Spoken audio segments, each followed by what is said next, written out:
We see the immediate pivot into Shadow Annihilape. The opponent sends out Mandibuzz. A lot of people opt in for Ice Punch. However, a stab close combat will more than get the job done. We're going to invest a Protect Shield, blocking up the Aerial Ace. The opponent still with 2 Protect Shields, but you know the drill. With full sending, does the opponent respect the damage?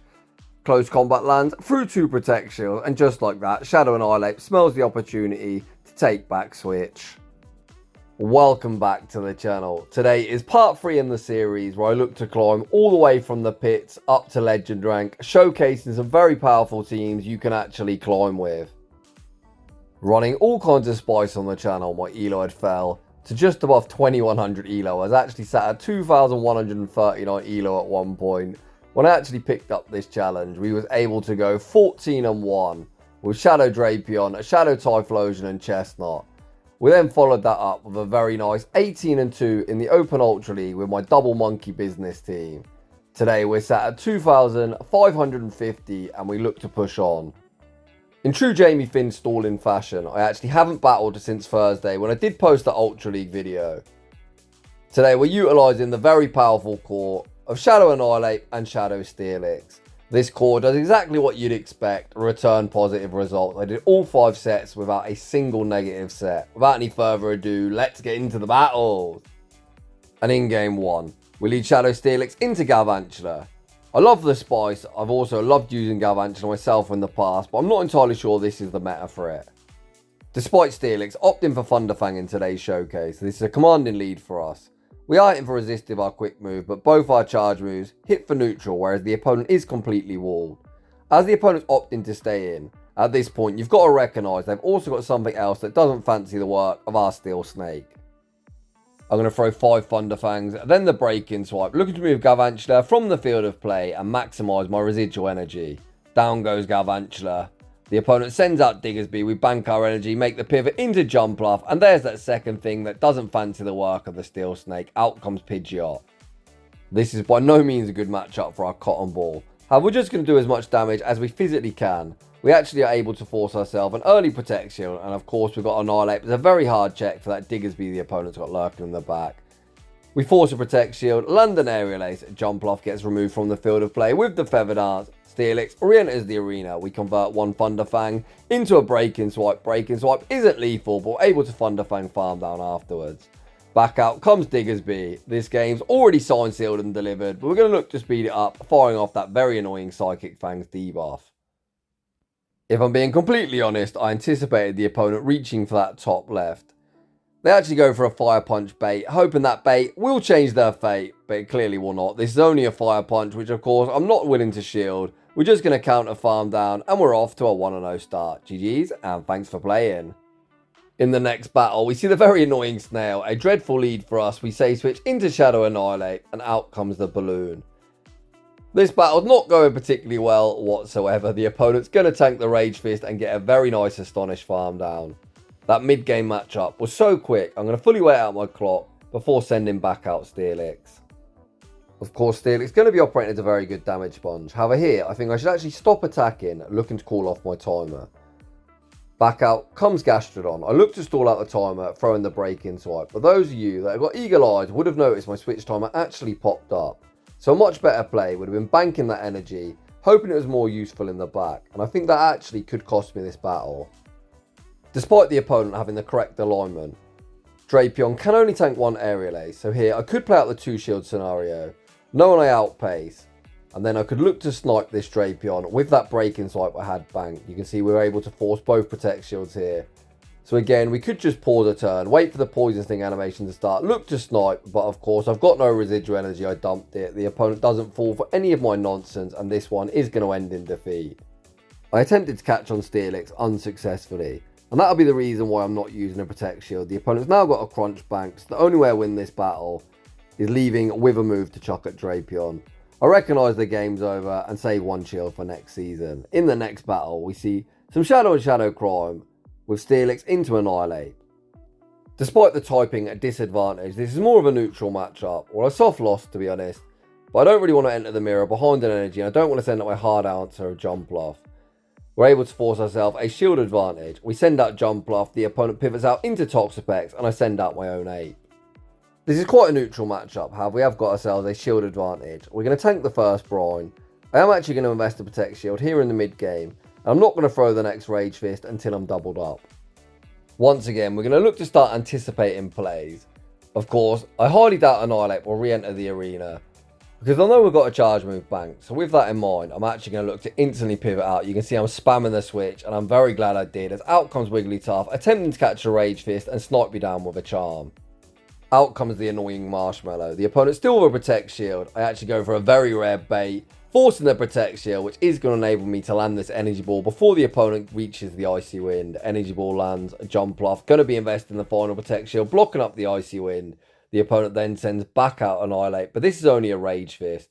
It's Shadow and Shadow Crime. We're able to tank the Rage Fist. Counters tearing through my HP. We bank the Aerial Ace, go for the wham, bam, combo play. Snipe the Ape with the Rage Fist. We get off one boosted counter. The question now is the opponent in Aerial Ace range? We never want to lose to annoying Marshmallow, and today we managed to emerge victorious. GG's, and thanks for playing. That battle went somewhat better than the battle before, getting me some redemption. In the next battle, we see another pesky spider. However, this one can at least hit for neutral. However, the unfortunate thing for them is Psychic Fangs will also hit for super effective. I pause a turn, ensuring my Psychic Fangs lands on the intended target, and it does. Even a boosted Trailblaze, not too threatening. The opponent actually go for the lunge, and then pivot out into Dunsparce. We bank our energy and send out 8. How I always like to play this matchup is you tank the first drill run. Dunsparce's pacing is 4-3-4. So we're going to throw 4 counters, throw this close combat 1 turn before the next drill run. Down goes Dunsparce. The opponent sends out a Zoom Roll. Despite the debuff defense, we are actually going to reach the Rage Fist, and that is huge for me as it puts them closer and closer to Energy Ball range. Rage Fist goes unshielded, and the opponent does fully bubble farm us down. We send out Jumpluff. The opponent throws the Ice Beam instantly. I've got 2 shields, and this is where I'll be using 1. The opponent then pivots out into Ariados. We snipe him down with Steelix, and it's now time for death by Psychic Fangs. In this scenario, of course, we're going to look for optimal timing. It's using a 2-turn move into a 3-turn move. I'm going to look for a 1 quick move, 4 quick moves, or 7.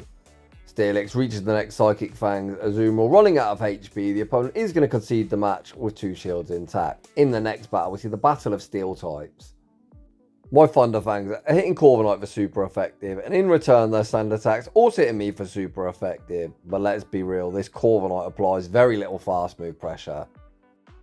Unless this opponent is running Payback, we're going to fully wall their moveset. They fire off the Sky Attack, which is fine for me, an easy tank. I'm going to fire off the Breaking Swipe. Both moves are resistive, but Breaking Swipe will do more. Breaking Swipe isn't lethal, but able to Thunder Fang farm down afterwards. The opponent sends out Gastrodon. We pivot into Annihilape. The opponent banks a bucket load of energy and then send out Talonflame.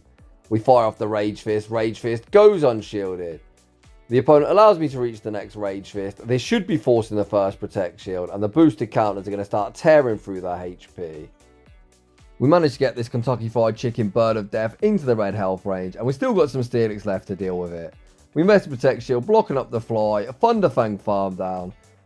Back out comes Gastrodon. Is this Psychic Fangs necessary? Super necessary, as I hate this Snail. We debuff their defense, show them Jumpluff. The opponent recognises they cannot beat me, and they concede the match. Get that stupid Snail off my screen. Heading into the next battle, we see Chestnut in the lead. Shout out my friend Marcus, who are actually playing in this battle. I've got a good feeling I know what's in the back, and I already think I've thrown this battle by pivoting out into Annihilape. They're likely going to have Typhlosion, and we are ABA weak to fire, so Annihilape would have been my only real way of dealing with it.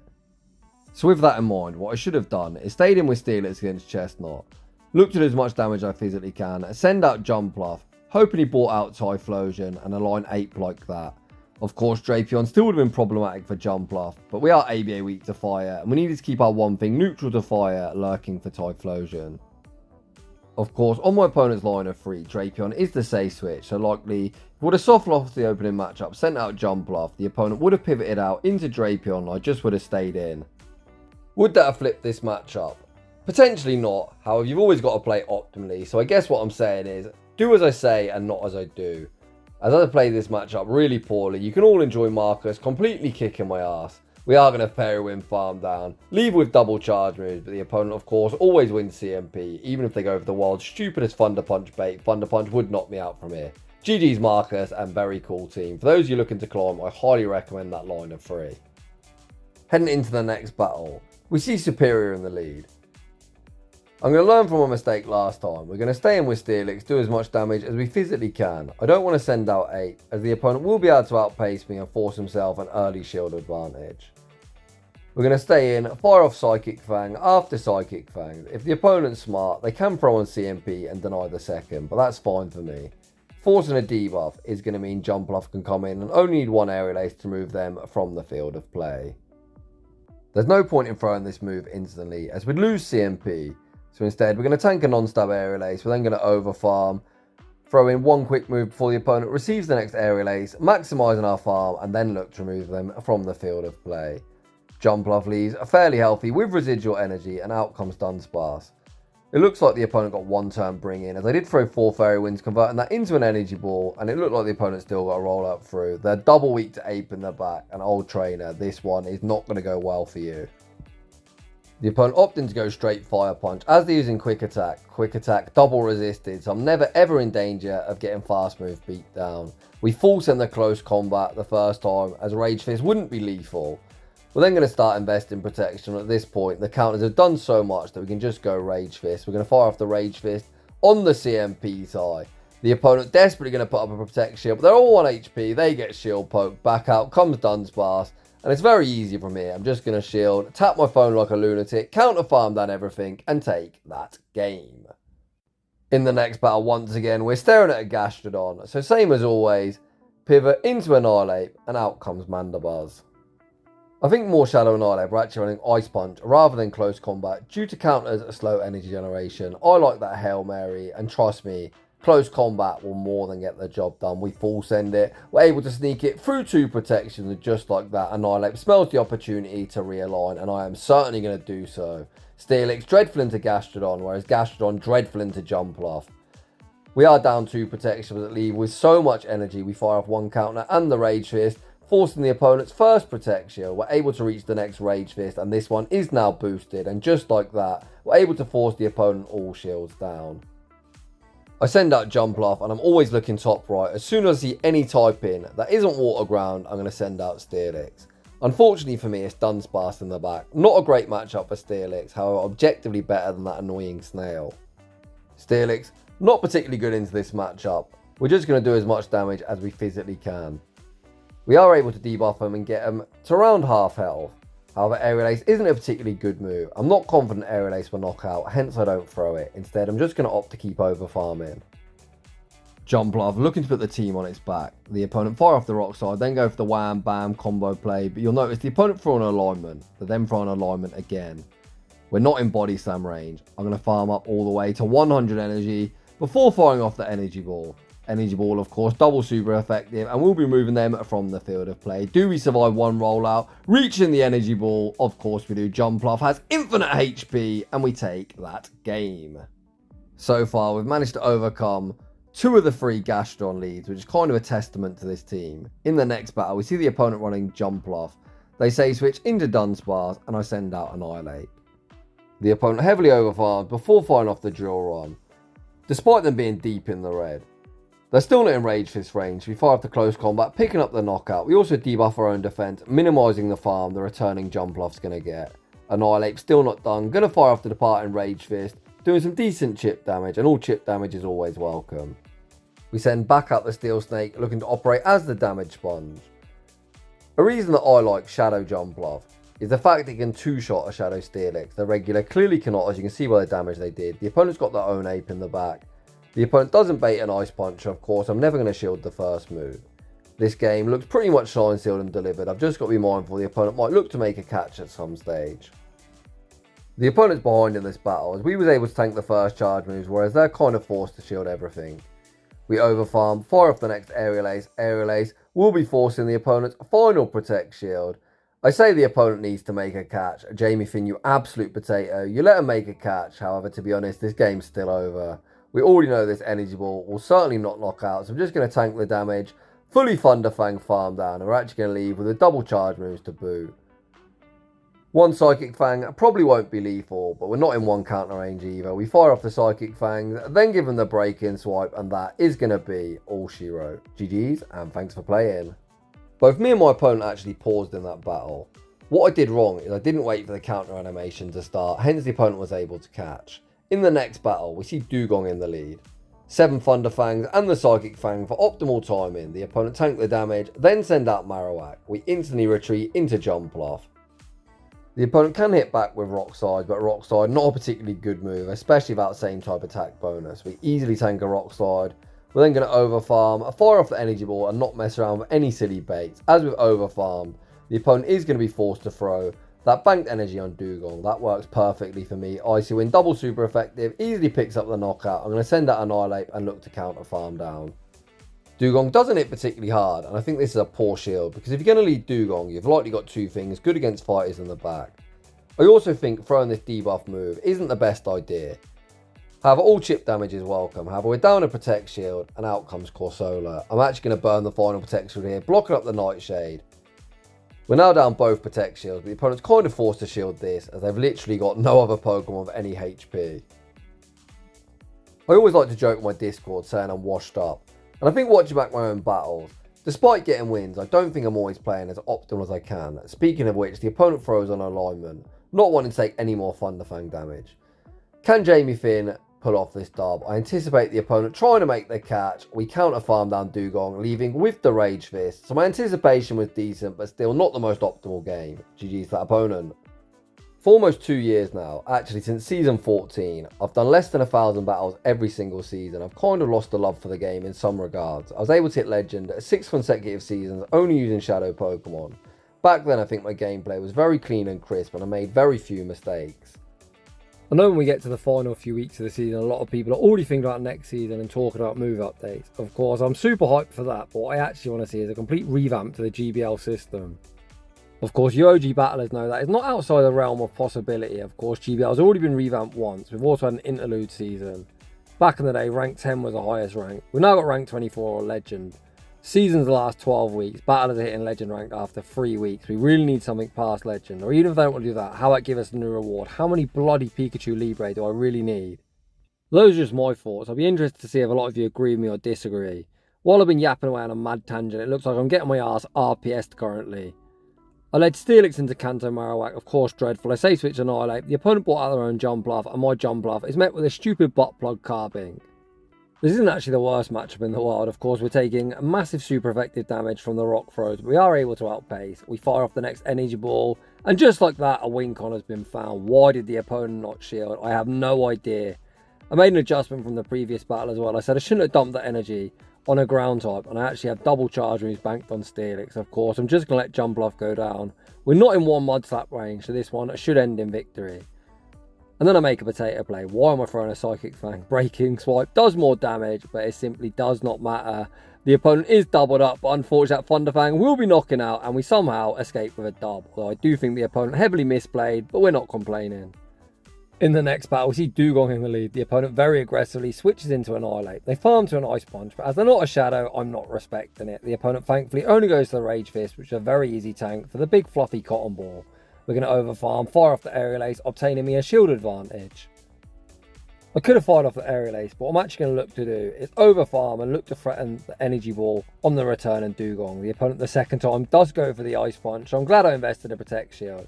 Aerial Ace removes an Annihilate from the field of play. We've already got the Energy Ball bank, but of course we're going to take the Ice Shell anyway, so always one quick move, then the move.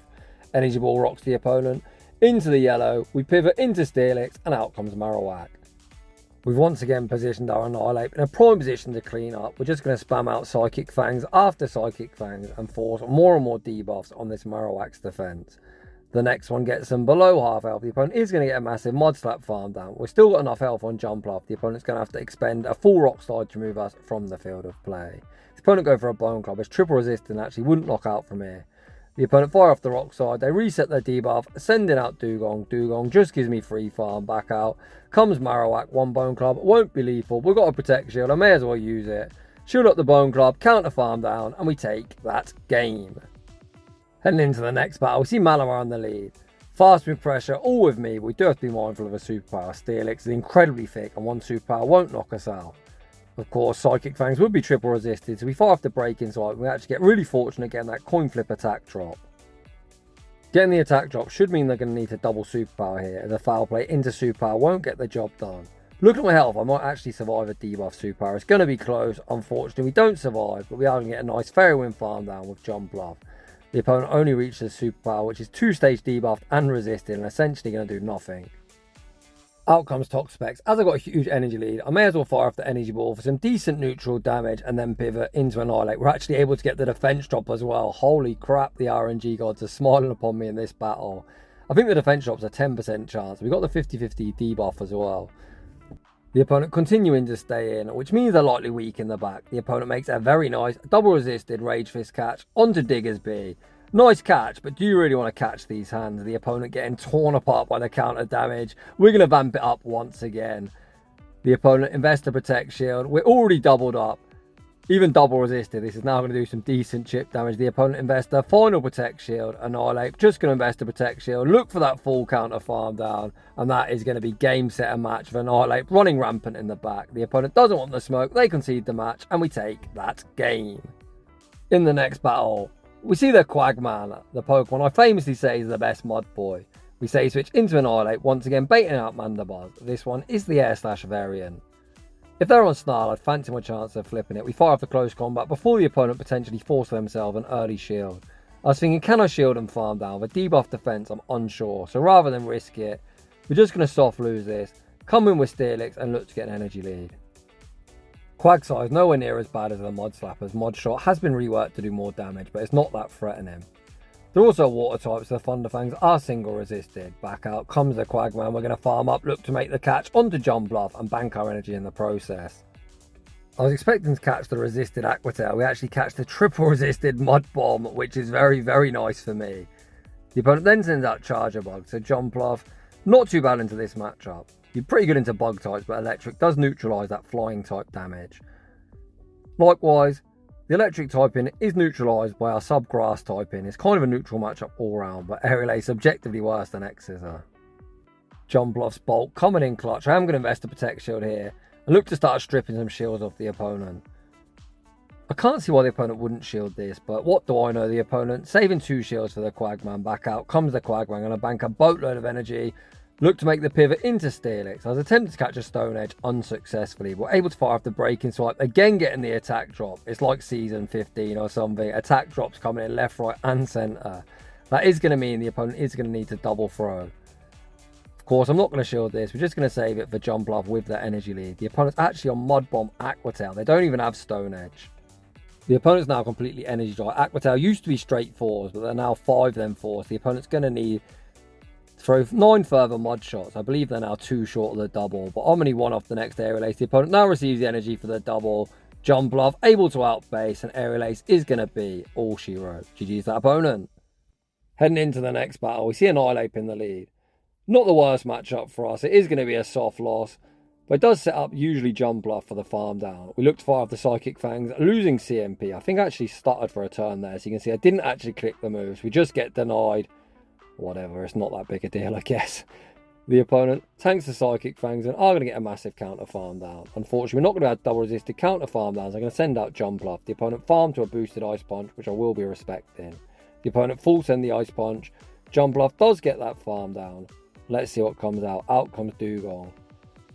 I'm going to throw the correct 4 Fairy Winds and the Energy Ball to maintain disciplined fast move timing and make the pivot into Annihilate. We're able to force a Protect Shield. The opponent then sends out Jumpluff. Oof, tough alignment. Point to note, the opponent did actually bank an Icy Wind as well, but they did take quite a lot of counter damage in the process. The opponent respects an Ice Punch. I'm thinking we should just about survive an Aerial Ace. The opponent fires off the Energy Ball, which is pretty bad for me, as it means their second move is definitely going to be Acrobatics, or at least I'm anticipating that. I'm thinking how to win this game. If it's an Acrobatics, I need to shield. I then need to try and get an Energy Ball ready for the Dugong. The opponent not falling for any of that shenanigans. Combo playing with the Icy Wind, and we're going to take a heartbreaking loss. GG's that opponent. In the next battle, we see the Kentucky Fried Chicken, a bird of death, despite being a steel type. As running Thunderfang, this is quite advantageous for me. We fire off the correct 7 Thunderfangs and the Psychic Fangs. If the opponent's got Flame Charge, so be it. I'll just take the counter farm down. Get an energy on 8. They actually fire off the fly. We're able to withstand the damage. A Thunderfang farm down before the next Incinerate registers. Out comes Morpeko. Despite us being deep in the red, these Thunder Shocks are double resisted and it's going to be a very tough farm down. The opponent looks for it, Steelix just refuses to die, reaches one further breaking swipe, forcing a Protect Shield. I'm going to send out Jumpluff. We can tank any one move, so I'm going to tank the first. The opponent fire off the Psychic Fangs the first time. Why? I'm not entirely sure. Either went straight Aura Will. We are going to respect the next one as a boosted Aura will knock us out or come quite close. We then make the pivot into Annihilape and out comes Superior. The opponent settles for an Aerial Ace, a move I famously call Aerial Ass, and for this exact reason. Despite Annihilape being very glassy, it simply doesn't get the job done. I then farm up, throw the Rage Fist on the CMP tie. Rage Fist forces the opponent's final Protect Shield. I'm going to say 8. Thank you very much for your contribution. Jumpluff will carry us home. They're straight 5 space into the Aerial Ace. We're just going to go 4 Fairy Winds, fire off the Aerial Ace, removing them from the field of play. When more Peko does return, they're probably in Aerial Ace range, but why not put the Stamp of Authority, throw in the Energy Ball, and that is going to be all she wrote. GG's, and thanks for playing. Heading into the next battle. Again, we see Shadow Ape in the lead. I prefer the Shadow to the regular variant, because either way, we do survive a Rage Fist, and it just means the Psychic Fang does even more, or potentially forces a shield. The opponent fire off the Rage Fist, Steelix easily able to survive, and is going to return fire with the Psychic Fangs. To be honest, I'd rather a shield, but this opponent knows they survive. However, as they're so low, I can actually double resist to counter farm down and get a cheeky energy lead on my own Ape, and that is exactly what I'm going to look to do. I send out Ape, Ape gets a 2 count, a running start. Out comes Clodsire. As they're running Poison Sting, they're applying very, very little fast move pressure. Our counters are also resisted, but we're soon going to change that by vamping up our attack. I am going to invest the protection as opponent farms to an Earthquake. Of course I get bait with a Stone Edge, because who doesn't love to bait a Shadow Pokemon? However, I think tanking an Earthquake would have been worse than shielding a Stone Edge bait. We fire off the next Rage Fist. The opponent starts shielding Clodsire, revealing they must be weak in the back. Again, this could be an Earthquake this time. We correctly shield the Earthquake. I'm then going to overfarm, fire off the Rage Fist. We're now unshielded, so logically the opponent is going to YOLO the Earthquake. You know what likes to be Earthquake's trainer? Hi buddy, meet Jumpluff. It's been a hot minute to use my famous old catchphrase, stay in school kids and learn to count. The opponent not a fan of that triple resisted catch and they concede the match. In the next battle, we see our good old friend, the Kentucky Fried Chicken, a Bird of Death. As always, 7 Thunder Fangs and the Psychic Fangs. The Psychic Fangs won't do much, but will debuff their defense. Again, I'm not going to shield in this matchup. I'm not really a hard force alignment at the cost of a shield. The opponent actually going to YOLO the Brave Bird, even resisted, does knock us out, and we send out Ape. Ape gets a running start, and out comes Venusaur. I'm going to farm up, look to catch a Frenzy Plant, onto Jumpluff, high risk, high reward, but thankfully it pays off. Out comes Drapion. This of course isn't a great matchup for Jumpluff. I've already decided that Annihilape is going to make key to victory. I've got no intention of shielding this whatsoever. I'm just going to save my shields for Ape and look to try and boost through the team. The first Aerial Ace goes unshielded. Unfortunately, the Poison Stings have put me into Aqua Tail range and we are going to lose CMP. I'm going to throw 4 counters, throw the Rage Fist on the CMP side to the next Aqua Tail, and we're now 1 stage boosted. If you're wondering just how glassy we are, I'm thinking it's going to be impossible for the opponent to Vine Whip farm me down, surely. But these Vine Whips are actually doing far more than I expected. We fire off the Rage Fist, force the Protect Shield, and now I'm thinking the Wincon will be counter farming them down before the opponent's able to Vine Whip farm me down and the game ends in a tie. GG's that opponent. Heading into the next battle, yet another Shadow Ape in the lead. Henry, is this your doing? Did you post this video? I think he actually did post a team with Toxapex and Dugong. Come on, Henry, don't be promoting any of that bulky nonsense. We tank the Rage Fist this time. We don't get one turn. We're able to fire off the Psychic Fangs, obtaining us an early shield advantage. Even Henry actually did see this battle and is like, his team should never lose to my team. However, not everyone's home size Henry, so let's see if we can make something happen. The opponent pivot out into Dugong. I've got 2 answers for Toxapex. We fire off the Energy Ball, which is able to land. We then pivot into Ape. Ape able to counter farm down before the Icy Wind is reached, and we are now cooking. If Ape comes back out, I've already decided I'm just going to invest a Protect Shield, fully counter farm him down, and leave with all the energy in the world. Back out does come Ape, unfortunately unable to double resist the counter farm down before that Rage Fist is reached.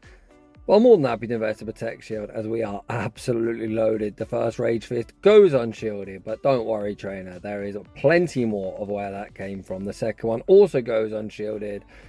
We could fire off the third, but instead we're going to bank it, make the pivot and the Savage Catch onto the Cotton Ball. At this stage, Wincon's my opponent, pretty few and far between. Me dying of a heart attack, potentially getting one turn, bring in my Rage Fist, not showing up, which is probably more logical, and that's pretty much about it. The opponent obviously committing to that full poison jab farm down. We even reached the departing aerial ace. Toxapex able to hang on. We've got that move banked. And despite Henry saying our team should never beat third, the opponent misplayed and we will be emerging victorious. GG's. Heading into the final battle of today's video, a much longer one. Let me know if you enjoy these longer videos. We see Dugong in the lead. The opponent saves switches into Dunsparce and is swiftly answered by Annihilate. We've seen this matchup a couple of times today. It's nothing too fancy. Tank the first drill run, throw the close combat before the second drill run's reach, and look to remove them from the field of play. Down goes Dunsparce. The opponent unlikely to return with Dugong. Well, they actually do send it out, and I'm not sure it's worth taking all this counter damage. The opponent not even able to Ice Shard farm us down before the Rage Fist is reached, and they're already below half health. I'm just going to send out Steelix to operate as the damage sponge. Draw on does around half. They actually go for the neutral Icy Wind, which doesn't do much whatsoever. Out comes Marowak, and this one is going to be RPS for the win, and very much in my favour. The opponent can throw a Rock Slide. When they see how pathetic the damage output is, they should give it up. They actually go for the triple resisted Bone Club bait. They recognise that bait will not change their fate, and they concede the match. GG's to that opponent. And that is just about going to wrap things up for my third instalment of my last minute climb to hopefully Legend rank. When I started this challenge, I was at 2,139 elo. I've currently done 12 sets altogether, and I now sit at 2,687. So a nice around 540 odd point climb. I don't know what I'm going to run tomorrow, so if you've got a team idea for me, post it down below. If you managed to make it to this part in the video, I salute you. This has been a long one. If you're enjoying the content, smash that like button. If you're new, consider subscribing. If you like your battles featured on my channel, a link to a battle submission form is down below. And as always, a huge thanks to everyone for watching, and I'll see you all in the next one.